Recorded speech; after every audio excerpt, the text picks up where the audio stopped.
नमस्कार दोस्तों, बुनियाद एजुकेशन हब में आपका स्वागत है। दोस्तों आज वाला जो चैप्टर है अपना वो गुणसूत्र वाला चैप्टर है। और दोस्तों मैं आपको पहले भी देख चुका हूं कि जितने भी आपको मैं ये जो मेटेरियल स्टडी पढ़ा रहा हूं ये दोस्तों का पूरा एनसीईआरटी आधारित है। पूरा का पूरा वो क्या है, एनसीईआरटी आधारित है। और आज अपन देखते हैं कि हर कंपटीशन में जनरल साइंस आते हैं, अपन बड़ी से बड़ी परीक्षा के बारे में बात करते हैं जैसे यूपीएससी, ठीक है, और छोटी से छोटी परीक्षा की बात करते हैं जैसे आर्मी। इन सभी एग्जाम में क्या होता है कि ये जनरल साइंस आती है, ठीक है। एक दोस्तों आप वीडियो पूरा देखना, वीडियो पूरा देखने की बाद में ही आपको चैप्टर के बारे में पूरी जानकारी मिलेगी आपको, और स्टडी मटेरियल की क्वालिटी के बारे में पता चलेगा। इसके अलावा दोस्तों आप ज़्यादा से ज़्यादा वीडियो को शेयर करिए, सब्सक्राइब करिए, लाइक कीजिए, ठीक है। और आज वाला जो चैप्टर है मैंने आपको बताया था कौन सा है, गुणसूत्र वाला है, ठीक है। कौन सा चैप्टर हो जाएगा, गुणसूत्र वाला चैप्टर हो जाएगा। आज वाला जो अपना जो चैप्टर है दोस्तों वो है गुणसूत्र वाला। और गुणसूत्र को इंग्लिश में अपन क्या कहते हैं दोस्तों, क्रोमोसोम्स कहते हैं। क्या कहते हैं इंग्लिश में, अपन क्या कहते हैं इंग्लिश में, गुणसूत्र को अपन क्रोमोसोम्स के नाम से जानते हैं। दोस्तों गुणसूत्र है क्या चीज, मनुष्य की प्रत्येक कोशिका में क्या होता है, केंद्रक होता है, और केंद्र के अंदर जो धागेनुमा जो संरचना होती है दोस्तों उसे अपन क्या कहते हैं, गुणसूत्र के नाम से जानते हैं। अब दोस्तों गुणसूत्र की खोज किसने की थी, तो आपको याद रखना कि जो गुणसूत्र की खोज है और खोज के बारे में आप याद रखना, और गुणसूत्र की जो खोज की थी वो स्ट्रासबर्गर ने की थी। किसने की थी, स्ट्रासबर्गर। स्ट्रासबर्गर नामक वैज्ञानिक ने क्या किया था, सबसे पहले गुणसूत्र की क्या की थी, खोज की थी।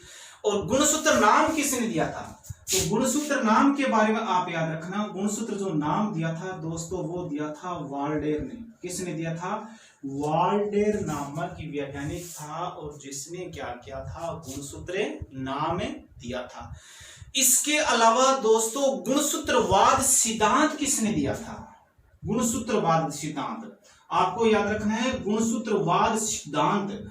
ये गुणसूत्रवाद सिद्धांत किसने दिया था दोस्तों, ये आपको याद रखना, ये दिया था सेटन और वोवेरी ने। किसने दिया, सेटन और वोवेरी ने। सेटन और वोवेरी ने क्या दिया था, गुणसूत्रवाद का सिद्धांत दिया था, ठीक है।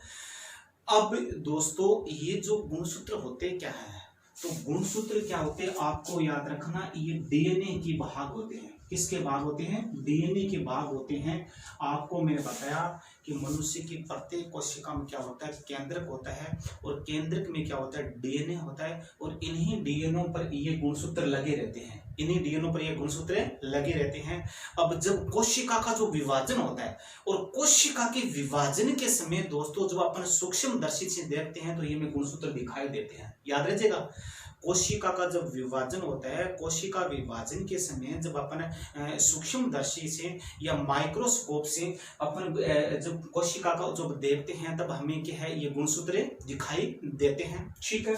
इसके अलावा दोस्तों आपको मैंने बताया था कि इस गुणसूत्र का निर्माण किससे होता है, इन गुणसूत्र का निर्माण किससे होता है, तो निर्माण के बारे में आप याद रखना दोस्तों, एक तो हो जाएगा डीएनए, और दूसरा हो जाएगा दोस्तों आरएनए, और तीसरा हो जाएगा दोस्तों प्रोटीन। क्या हो जाएगा, प्रोटीन। अब देखिए दोस्तों इंपॉर्टेंट क्वेश्चन कि गुणसूत्र का निर्माण किस प्रोटीन से होता है, और उस प्रोटीन का क्या नाम है दोस्तों, उस प्रोटीन का नाम है हिस्टोन प्रोटीन। कौन सी हो जाएगी, ये हिस्टोन प्रोटीन क्या करती है, गुणसूत्र के निर्माण में सहायक होती है। इसके अलावा डीएनए और आरएनए भी क्या होते हैं, सहायक होते हैं, ठीक है। अब देखिए दोस्तों प्रत्येक मनुष्य में क्या होता है, प्रत्येक मनुष्य की प्रत्येक कोशिका में कितने गुणसूत्र होते हैं, 46 गुणसूत्र होते हैं। मनुष्य की प्रत्येक कोशिका में और कितने गुणसूत्र होते हैं, 46 गुणसूत्र होते हैं। अगर अपन जोड़े में कहें तो कितने जोड़ा हो जाएगा दोस्तों, तो आपको याद रखना 23 जोड़े हो जाएगा। कितने जोड़े हो जाएंगे, 23 जोड़े हो जाएंगे। अब दोस्तों ये 46 गुणसूत्र मिलकर ही डीएनए बनाते हैं। जैसे मैंने डीएनए में आपको क्या बताया था कि प्रति कोशिका में जो डीएनए की जो लंबाई होती है वो कितनी होती है, 2.2 मीटर होती है। और जो डीएनए की जो लंबाई होती है दोस्तों, ये 46 गुणसूत्र मिलकर क्या करते हैं प्रति कोशिका के अंदर, और 2.2 मीटर किसका निर्माण करते हैं, डीएनए का निर्माण करते हैं। इसके अलावा दोस्तों मनुष्य का जो गुणसूत्र है वो क्या होता है, द्विगुणित होता है। क्या होता है, द्विगुणित होता है। मनुष्य जो एक द्विगुणित प्राणी है, जैसे मैंने आपका 2n बराबर क्या होता है, 2 गुणा 23 बराबर कितना होता है, 46 होता है। तो मनुष्य क्या होता है, एक द्विगुणित प्राणी होता है। क्या होता है, एक द्विगुणित प्राणी होते हैं। ठीक है, अब देखिए दोस्तों, ये जो 46 गुणसूत्र है ये भी क्या है, 2 प्रकार के होते हैं, इसे 2 भागों में बांटा गया है। ठीक है, अब देखिए ये जो 46 गुणसूत्र है, इन 46 गुणसूत्रों के बारे में बात करते हैं। सबसे पहले एक नंबर हो जाएगा ए लिंग सूत्र।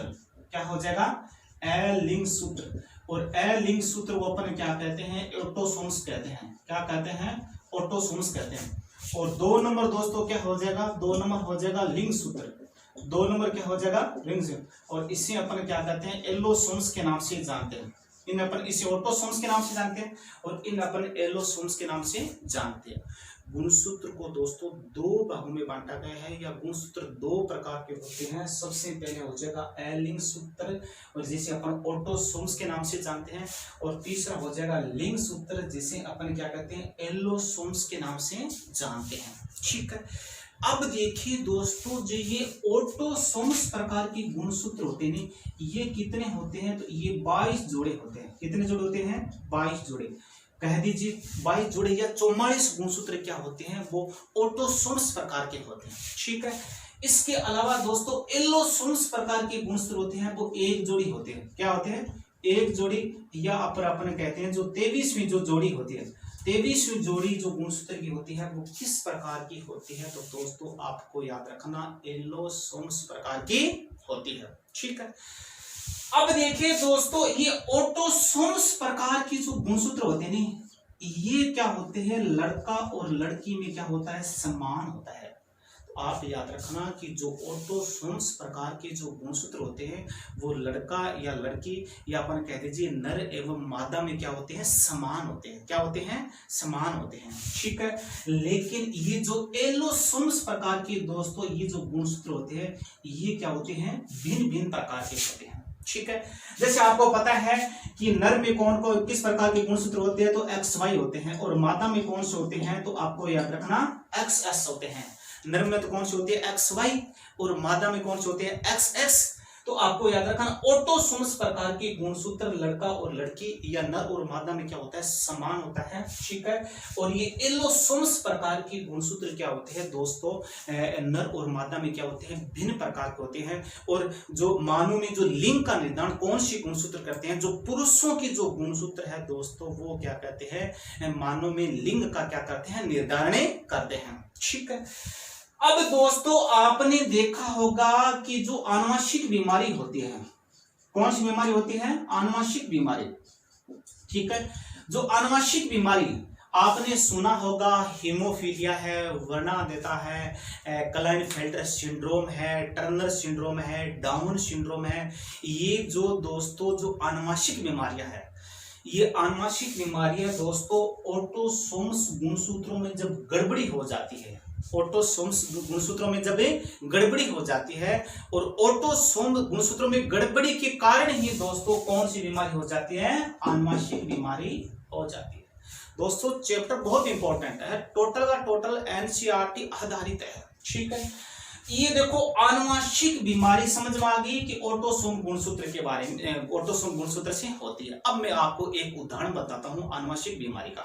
जैसे 1 नंबर, जैसे बताता हूं क्लाइनफेल्टर सिंड्रोम। कौन सा हो जाएगा, क्लाइनफेल्टर सिंड्रोम। कौन सा हो जाएगा, क्लाइनफेल्टर सिंड्रोम जो बीमारी होती है, या इसके बारे में, इसमें दोस्तों क्या होता है कि जैसे 44 + XY, तो ये तो होता है कितने हो गए, 46 गुणसूत्र हो गए। ठीक है, 44 + XY हो गई। अब इस क्लाइनफेल्टर सिंड्रोम में क्या होता है, एक गुणसूत्र और जुड़ जाता है। एक गुणसूत्र क्या हो जाता है, और जुड़ जाता है। एक गुणसूत्र क्या होता है, एक गुणसूत्र और जुड़ जाता है। और इसमें गुणसूत्र की संख्या कितनी हो जाती है दोस्तों, 47 हो जाती है। कितनी हो जाती है 47। और 47 गुणसूत्र होता है। एक गुणसूत्र जुड़ने के बाद में इसमें क्या होता है, लिंक चेंज हो जाता है। लिंक क्या होता है, चेंज हो जाता है। और इस बीमारी को अपन क्या कहते हैं, क्लाइनफेल्टर सिंड्रोम कहते हैं।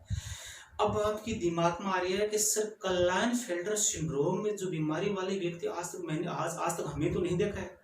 जरूर देखा है दोस्तों, आपने जरूर देखा है। आपने मार्केट में कहीं आपको जो किन्नर देखे होंगे, जो ताली बजाने वाले, जो तालियां बजाते हैं, किन्नर होते हैं।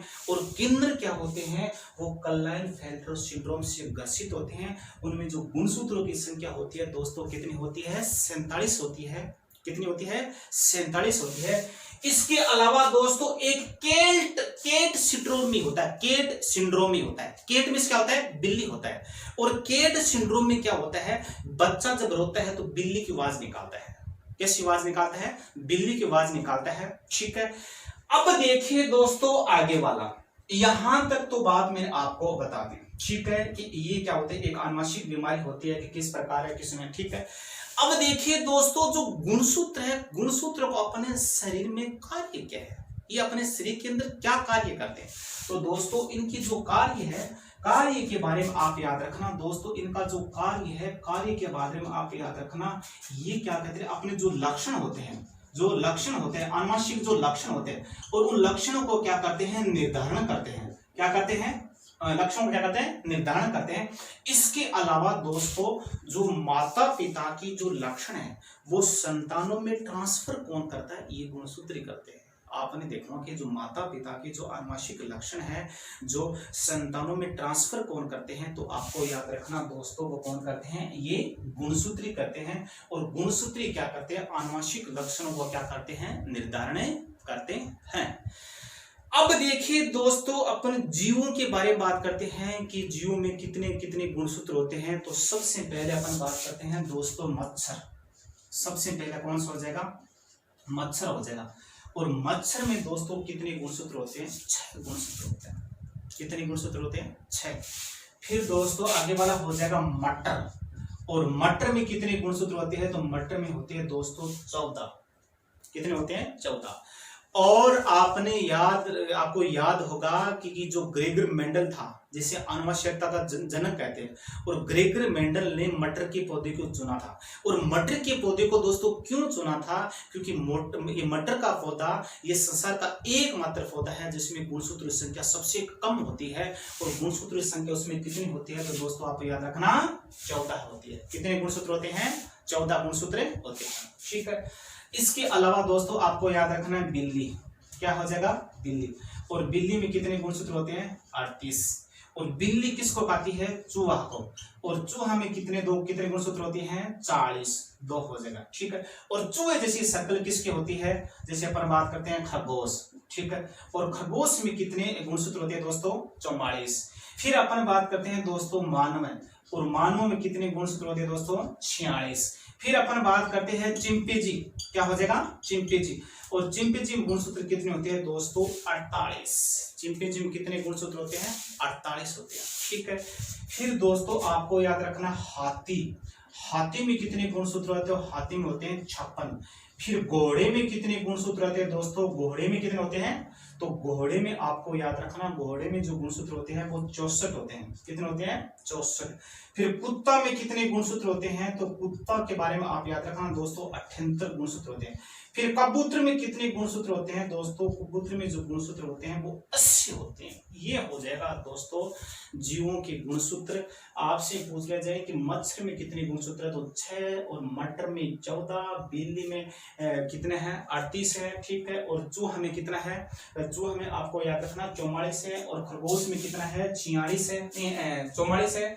और मानव में 46 है। और चिंपैंजी में कितना है, 48 है। ठीक है, हाथी में कितने हैं, 56 है। और घोड़े में कितने हैं, 64 है। और कुत्ता में कितना है, 78 है। और कबूतर में कितना होता है, 80। ठीक है, अब देखिए दोस्तों मानव में या मनुष्य में सबसे बड़ा गुणसूत्र कौन सा होता है। मनुष्य में सबसे बड़ा गुणसूत्र दोस्तों क्या होता है, जो पहला गुणसूत्र होता है मनुष्य में सबसे बड़ा गुणसूत्र होता है। ठीक है, और मनुष्य में जो सबसे छोटा गुणसूत्र होता है मनुष्य में जो सबसे छोटा गुणसूत्र होता है दोस्तों वो कौन सा होता है? 21वां गुणसूत्र क्या होता है? मनुष्य में सबसे छोटा गुणसूत्र होता है। और मनुष्य में जो सबसे बड़ा गुणसूत्र होता है दोस्तों वो पहला गुणसूत्र होता है। ठीक है, अब दोस्तों आपके दिमाग में आ रही है कि सर सजीव में सर्वाधिक गुणसूत्र किस में पाए जाते हैं, या सजीव में सबसे ज्यादा गुणसूत्र किस में पाए जाते हैं? तो दोस्तों आपको याद रखना कि जो सजीव है और सजीवों में और जो सबसे जो ज्यादा गुणसूत्र है, सबसे ज्यादा गुणसूत्र है वो किस में पाए जाते हैं? एलोकैंथा में पाए जाते हैं। किस में पाए जाते हैं? एलोकैंथा में। और कितने गुणसूत्र पाए जाते हैं दोस्तों? 1600 गुणसूत्र पाए जाते हैं। सजीवों में सबसे ज्यादा जो गुणसूत्र पाए जाते हैं दोस्तों वो किस में पाए जाते हैं? एलोकैंथा में पाए जाते हैं। कितने गुणसूत्र पाए जाते हैं दोस्तों? 1600 गुणसूत्र पाए जाते हैं। ठीक है, फिर दोस्तों सजीवों में सबसे कम गुणसूत्र किस में पाए जाते हैं? तो और कम पाए जाते हैं कलेमाइडोमोनास। किस में पाए जाते हैं? कलेमाइडोमोनास। एक कोशिकीय जीव, मैंने बताया ना, एक कलेमाइडोमोनास। ये क्या होता है? शैवाल होता है। और इसमें सबसे कम कितने गुणसूत्र होते हैं दोस्तों? इसमें सिर्फ 2 ही गुणसूत्र होते हैं। और कलेमाइडोमोनास के बारे में मैंने आपको पहले बताया था कि कलेमाइडोमोनास और अमीबा एक कोशिकीय जीव है। और कलेमाइडोमोनास में जो गुणसूत्र की जो संख्या है वो दोस्तों कितनी है? 2 है। ठीक है, अब दोस्तों आप पूछ रहे थे कि पादपों में सर्वाधिक पादपों में जो पादप होते हैं, पौधे होते हैं, और पौधों में सर्वाधिक गुणसूत्र किस पादप में पाए जाते हैं या किस पौधे में पाए जाते हैं? ठीक है, तो आपको याद रखना ओफियोग्लोसोम। कौन सा हो जाएगा? ओफियो और ग्लोसोम नामक एक पादप है। और उस पादप में 1266 गुणसूत्र पाए जाते हैं, जो किसी पादप में सर्वाधिक गुणसूत्र वाला पादप है। अब पादपों में सबसे कम गुणसूत्र, यह तो हो गया ज्यादा। ठीक है, और पादपों में सबसे कम के बारे में आप याद रखना, तो वो मैंने आपको बताया था मटर। और मटर में दोस्तों गुणसूत्रों की संख्या कितनी है? 14 है। और इसीलिए ग्रेगर मेंडल ने मटर के पौधे को चुना था, क्योंकि मटर के पौधे में क्या होते हैं? गुणसूत्र संख्या सबसे कम थी। पादपों में जो सबसे कम जो गुणसूत्र संख्या है वो किस में होती है? मटर में होती है। और संसार का जो सबसे छोटा गुणसूत्र किस में पाया जाता है? शैवालों में पाया जाता है। संसार का जो सबसे छोटा गुणसूत्र किस में पाया जाता है दोस्तों? शैवालों में पाया जाता है। ये देखिए दोस्तों पूरी तरह से गुणसूत्र का चैप्टर है दोस्तों। मैं दावे के साथ कह रहा हूं कि एक भी क्वेश्चन बाहर नहीं जाएगा। पूरा का पूरा जो मैटर है ये एनसीईआरटी आधारित है। ठीक है, और अब आपको क्या करना है? आपका काम है दोस्तों शेयर करना, लाइक करना, सब्सक्राइब करना, कि ज्यादा से ज्यादा दोस्तों तक पहुंचे, तो किसी का भला हो तो अच्छी बात है। ठीक है, अब दोस्तों मैं एक बार आपको रिपीट करवा देता हूं अच्छी तरह से। तो आपसे याद रखना दोस्तों, गुणसूत्रों को अपन इंग्लिश में क्या कहते हैं? क्रोमोसोम्स के नाम से जानते हैं। ठीक है, और गुणसूत्र की जो खोज किसने की थी? तो आपको याद रखना स्ट्रासबर्गर ने की थी। और गुणसूत्र जो नाम किसने दिया था दोस्तों? वो किसने दिया था? वाल्डर ने दिया था। और गुणसूत्रवाद का जो सिद्धांत है वो किसने दिया दोस्तों? आप याद रखना सेटन और बोवेरी ने दिया था। ठीक है, अब आपके दिमाग में आता है सर गुणसूत्र है क्या चीज? मैंने बताया था दोस्तों कि प्रत्येक मनुष्य की प्रत्येक कोशिका में केंद्रक होता है। केंद्रक में क्या होता है? डीएनए होता है। और ये डीएनए का ही भाग है गुणसूत्र। ये डीएनए पर ही लगे रहते हैं। ठीक है, अब आपके दिमाग में आ रहा है कि सर ये जो गुणसूत्र का जो निर्माण किससे होता है? तो निर्माण के बारे में आप याद रखना, डीएनए, आरएनए और प्रोटीन। और प्रोटीन दोस्तों कौन सी है? हिस्टोन प्रोटीन गुणसूत्र के निर्माण में क्या होती है? सहायक होती है। बहुत इंपॉर्टेंट क्वेश्चन है। ठीक है, अब देखिए दोस्तों मनुष्य में की प्रत्येक कोशिका में 46 गुणसूत्र होते हैं, या 23 जोड़ी कह दीजिए। कितने होते हैं? 23 जोड़ी या 46 गुणसूत्र होते हैं। और नर में क्या होते हैं? XY होता है। और मादा में क्या होता है? XX होता है। और मनुष्य किस प्रकार का जीव है? द्विगुणित जीव है। 2n बराबर क्या होता है? 2 गुणा 23 और बराबर कितना होता है दोस्तों? 46 होता है। ठीक, अब देखिए दोस्तों मैंने डीएनए वाले चैप्टर में आपको क्या बताया था? डीएनए वाले चैप्टर में दोस्तों मैंने आपको बताया था कि प्रत्येक कोशिका में जो डीएनए की जो लंबाई होती है वो 2.2 मीटर होती है। ठीक है।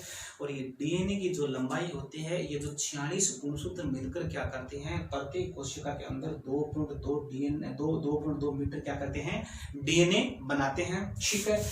अब देखिए दोस्तों, ये गुणसूत्र दो प्रकार के होते हैं, अलिंग गुणसूत्र और लिंग गुणसूत्र। अलिंग गुणसूत्र को अपन ऑटोसोम्स के नाम से जानते हैं और लिंग गुणसूत्र को अपन दोस्तों एलोसोम्स के नाम से जानते हैं। और अलिंग जो सूत्र है ये 22 जोड़े होते हैं, मतलब 44 होते हैं। और ये लड़का लड़की में क्या होते हैं दोस्तों, समान होते हैं, मतलब नर मादा में क्या होते हैं, समान होता है। और ये एलोसोम्स प्रकार का दोस्तों गुणसूत्र सिर्फ एक जोड़ी होता है। जो 23 जोड़ी जो गुणसूत्र होते हैं वो कौन से होते हैं, एलोसोम्स प्रकार के होते हैं, ठीक है। अब देखिए दोस्तों, जो आनुवंशिक बीमारी होती है, जो आनुवंशिक बीमारी आपने सुना होगा कि आर्मी वाले बच्चे में सुना है कि जैसे कलर ब्लाइंडनेस की वजह से आर्मी वाले बच्चों को निकाल देते हैं। कलर ब्लाइंडनेस के बारे में पूरा मैं आपको आने वाले चैप्टर में बताऊंगा, ठीक है।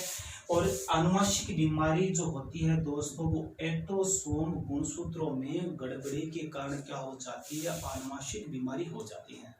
जैसे मैं आपको एक उदाहरण बताता हूँ दोस्तों, जो क्लाइनफेल्टर सिंड्रोम होता है नहीं, क्लाइनफेल्टर सिंड्रोम में अगर बात करेंगे तो 44 प्लस XY तो होता ही है, प्लस एक गुणसूत्र जुड़ जाता है, अक्स जुड़ जाता है और गुणसूत्र संख्या कितनी हो जाती है, 47 हो जाता है। और 47 गुणसूत्र है दोस्तों, इसका क्या होता है, लिंग चेंज हो जाता है।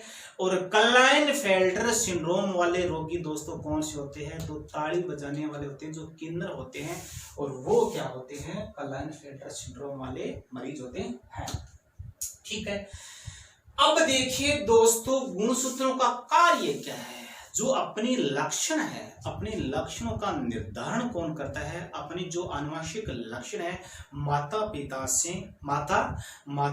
से संतानों में जो ट्रांसफर होता है, जो अपना आनुवंशिक लक्षण वो कौन करते हैं दोस्तों, वो गुणसूत्र ही करते हैं, ठीक है।